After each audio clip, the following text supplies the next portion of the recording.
So, Testament. Andre. Where's your tripod, Andre? I don't have one.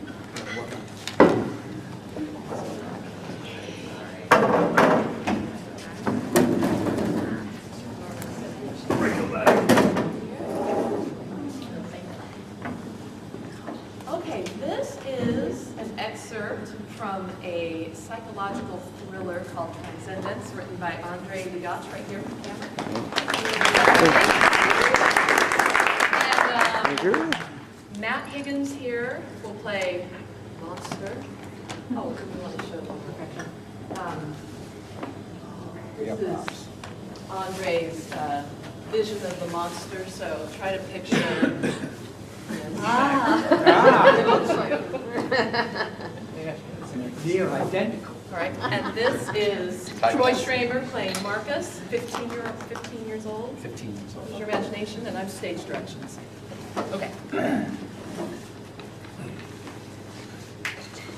Ready? Okay.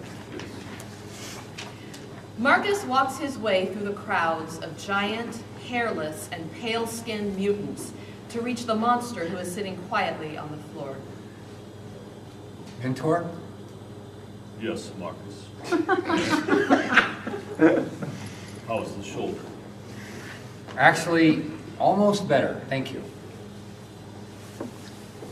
Where was your consciousness? The Grim. They have something very big in store, but they have been stalled. Stalled by what? Me, You. How? my other half. There's another you? Yes, and we are getting closer and closer. The closer we are, the stronger I become. Can the two of you be joined? Oh yes, he just has to see. See what? Something deep inside himself. Something he's been hiding from. What is he hiding from? You know what? I'll show you. Take my hand. Are you going to kill me again? Not this time. Very well. Marcus takes the monster's hand. His vision fades and everything suddenly goes black. Marcus is surrounded by a void. Mentor? Mentor! Hello, Marcus. Where am I? You are within the depths of your own mind. What am I supposed to see? You must travel into the clandestine part of your mind and face your worst fears to find the answers that you seek. Everything is dark, and there's nothing here. This is your mind, remember? You see only what you want to see. Seek, and ye shall find. Marcus searches through the darkness and suddenly finds a large safe door. Is this where my so-called fears are kept? If you want it to be. Marcus is instantly surrounded by an armored suit. What is this that I am now wearing? A defense mechanism. Astonishing, isn't it? Will these fears hurt me? No. Well, then I don't need armor. As Marcus speaks, the armor grows bigger and tougher. Wait, what is this? It's called intellectualization. I have read of that. It is the human way of isolating the logical from the emotional in order to handle difficult situations. Yes, Marcus. That is what the armor represents. And by the looks of it, you have been doing it for some time now. But I am not human. Mayhaps humans turn to logic and reason as a last resort to protect themselves from their tumultuous emotions. But to me, logic and reason is modus operandum. The armor grows spike-like protrusions on it. Settle down, Marcus, and go into the safe before your armor becomes any more cumbersome. Marcus approaches the safe and tries to pry it open. It won't open. Do not let your feelings rob you of your intelligence. I already told you Oh, I see. A safe has a lock. Marcus walks to the center of the lock and turns it. The enormous safe door opens slowly, and Marcus approaches the entrance of the safe. On the ground, he finds his aunt, dead. He pauses at the doorway, staring at his aunt's body. Go on, Marcus. There are far more frightening things to see. Marcus's body tingles with fear, but he looks away and walks over his aunt's body. The body suddenly grabs him and shouts tumultuously, "I should have left you at the hospital! You came into my house and destroyed my life!" Marcus screams and his armor grows bigger. Marcus crushes the body's head with his armored fist. He flicks some of the blood off of his armored hand, turns around and walks further into the safe. As he walks through the corridor of the safe, Marcus sees several jail cells. In each one is a different version of himself. Some are angry for different reasons, and some sad for different reasons. He approaches one of the cages where he sees himself crying. Pray, tell what vexes you. I'll never find someone to love. Illogical. You don't need someone to love. Yes, I do! Please, I'm dying. Let people in. You are not frightening, you are confusing.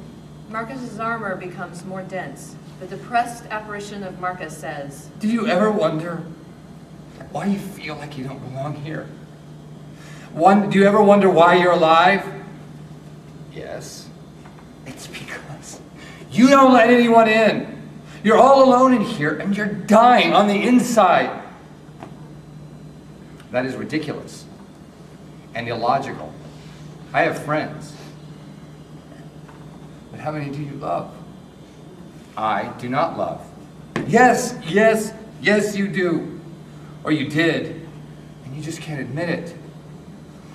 You are a pathetic, disgusting disgrace to life in this universe. You should never talk about yourself like this. Look at what your mother has done to us. The two stare at one another. Before your armor becomes so thick that you can't even hear me, I beg you, do me one favor. What is that? Tell Melissa that you love her. I've heard enough. The desperate and sad creature in the cage screams to Marcus as he walks away. Tell her! Tell her! Tell her before it's too late! Marcus walks further down the hall and he finds a door. What is behind that door? What men spend their entire life avoiding. The inner unknown. Well, I am not afraid. Marcus opens the door and finds darkness. Focus, and you will see. Marcus focuses, and the more he focuses, the more afraid he becomes of this room, until an amorphous black thing with big yellow snake eyes appears. Marcus screams and shuts his eyes. What is that? It is the essence of the fear itself, a very powerful tool. I want to leave now. No, Marcus. You have the opportunity to do what no man has done before. What? Do what?